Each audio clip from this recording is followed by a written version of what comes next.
После смерти Сталина в высших руководствах партии Китая был разговор, что теперь центр мировой пролетарской революции будет в Китае, а его вождем станет Мао Цзэдун. Об этом рассказал третий секретарь Южно-Синьцзянской партии Ци Гоу в беседе с советским генеральным консулом. В тот же день консул передал эту информацию МВД СССР, а сотрудник внешней разведки в Кашгаре Габдулла Байджанов передал в Комитет национальной безопасности СССР. После этих слов происходит советско-китайский раскол, дипломатический конфликт между КНР и Советским Союзом.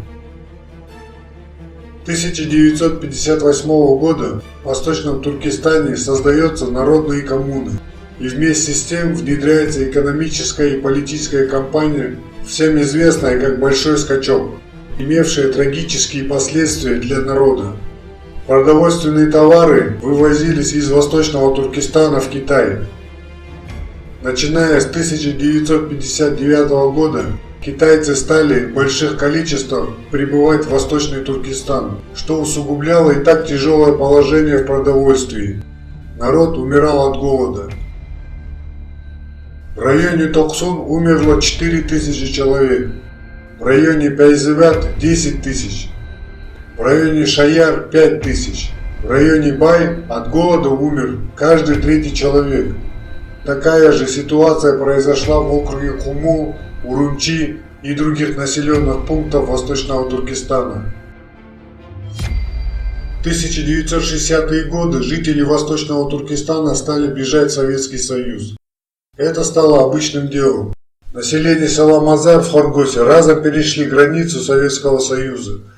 Уже 1962 года в Кульдже официально продавали билеты до границы, и люди стали массово уезжать из страны. 29 мая Китай закрывает границу. Несколько сот людей остались с билетами на руках, купленными за неделю вперед. Массы недовольных пошли в областной исполнительный комитет. По дороге все больше и больше народу стали примыкать к протесту.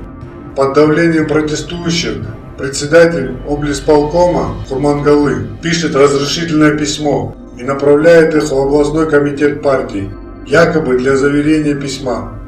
Там их уже поджидали. 2 пулемета «Максим», один на входе, другой торчал из окна 2-го этажа. Кроме этого, были еще и вооруженные люди. После короткой перепалки послышался выстрел пистолета. Протестующие стали перелезать через металлические ворота и заборы, расстреливали безоружных людей. Но люди не отступали и все большим упорством пытались добиться своего. На противоположной стороне улицы находилась 8-я дивизия китайской армии. Солдаты стояли наготове и ждали приказа открыть огонь. Увидев солдат и подъезжающих с обе стороны улицы грузовые автомобили, люди стали разбегаться во все стороны. Оставшихся в живых людей хватали, скручивали и грузили машины. До рассвета военные зачищали улицы от трупов, скидывая тела в старые колодцы и засыпая их. После инцидента 29 мая в Кульдже при поддержке советского правительства в Урумчи была тайно создана Восточно-Туркестанская народная революционная партия. Партию возглавляли Мемтемид Иминов, Абдулла Закиров, Асяд Исхаков и другие.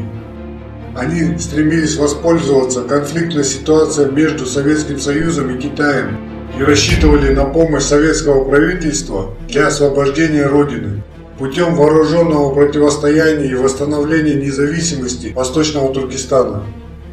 В свою очередь, советские уйгуры обращались к советскому правительству о помощи в борьбе за независимость Восточного Туркестана.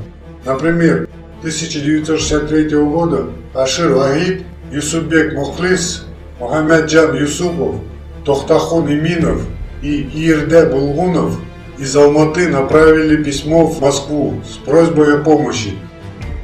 И в 1968 году представители уйгуров в Казахстане также направили письмо Брежневу.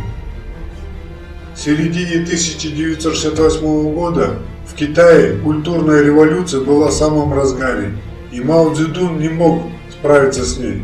Поэтому он переключает внимание людей на Советский Союз, сказав, что опасность исходит из Советского Союза. китайско-советский конфликт достигает своего пика. В это время среди советских уйгуров идет разговор, что Брежнев ответил на письмо от представителей уйгуров Казахстана. Советское правительство разрешило уйгурам сформировать спасательные батальоны. Бывший генерал Национальной армии Восточного Туркестана Зунун Таиб возглавил формирование армии спасения Родины. Начались военные приготовления. Вступили в контакт с Народно-революционной партией Восточного Туркестана, подписав взаимное соглашение. Заработали газеты «Ватан», которая издавалась и распространялась в Алмате, и радиостанция, которая пропагандировала борьбу за независимость Восточного Туркестана. Центральный комитет Народно-революционной партии Восточного Туркестана принял решение поднять восстание 26 июня 1969 года, одновременно по всей территории Восточного Туркестана. Но за 3 дня до начала восстания, 23 июня 1969 года, китайскими коммунистами были арестованы 32 тысячи человек. Руководители и члены Народно-революционной партии Восточного Туркестана во главе с Ментамином Иминовым. Позже писали, это произошло из-за предателя среди своих. Но возникает вопрос, даже если это предатель был не один, а целая группа, то как они могли выявить всех 32 тысяч человек? Известный белорусский издатель, бывший сотрудник Главного разведывательного управления Анатоль Тарас делится своими воспоминаниями. Писал: советская военная разведка тогда пробовала создать в КНР свою нелегальную сеть из квалифицированных агентов и разработать планы действия этой сети в день X. В последующее время уйгуры на этой основе создали ряд таких называемых революционных организаций. Долкун Айса писал: Народно-революционная партия Восточного Туркестана была партией с самой ясной программой против китайских коммунистов, самой систематической и организованной деятельностью, с координацией внутренних и внешних сил, с совершенной разработкой стратегических планов. Партия создала 78 ячеек. Его сфера охвата расширялась до 12 провинций, префектур, городов и 22 округов. Более 60 тысяч членов и более 300 тысяч участников. Армия национального спасения проводила военные учения и снимали на кинопленку. В фильме говорилось, что эта армия, состоящая из 3 дивизий, 20 тысяч человек, а его вооружение самое современное и по боевой подготовке находится в одной из первых рядах в мире. Когда советское правительство нарушило свое обещание, полковник армии спасения Восточного Туркестана Ильям Туркестан в октябре 1969 года отправился на родину со своими сторонниками. Советские спецслужбы арестовали его и посадили в тюрьму на 5 лет. Из-за ареста 32 тысяч членов организации полковником Ахуновым и Меджидовым, командующий Кашгарской линией Восточно-Туркестанской Народно-революционной партии, пришлось досрочно восстать и сражаться с китайской регулярной армией. Бой продолжался неделю. В ходе операции китайскими коммунистами по подавлению сторонников Иминова и тех, кто продолжает его дело, 100 тысяч человек были заключены в тюрьмы и лагеря. Аресты и репрессии продолжались полгода. 17 мая 1970 года во второй больнице Синьцзянско-Уйгурского автономного района Ментамин Иминов был убит инъекцией в вену. После снова начались массовые аресты. 29 мая 1970 года сотни революционеров были расстреляны. В Урумчи были расстреляны лидеры Народно-революционной партии Восточного Туркестана. Один из лидеров Народно-революционной партии Восточного Туркестана, Ясят Исхаков, был замучен в тюрьме. Абдулла Закиров не смог ходить и вскоре умер. Анвар Джакулин, Анвар Салиджан и Ибрагим Турде также были убиты в тюрьме.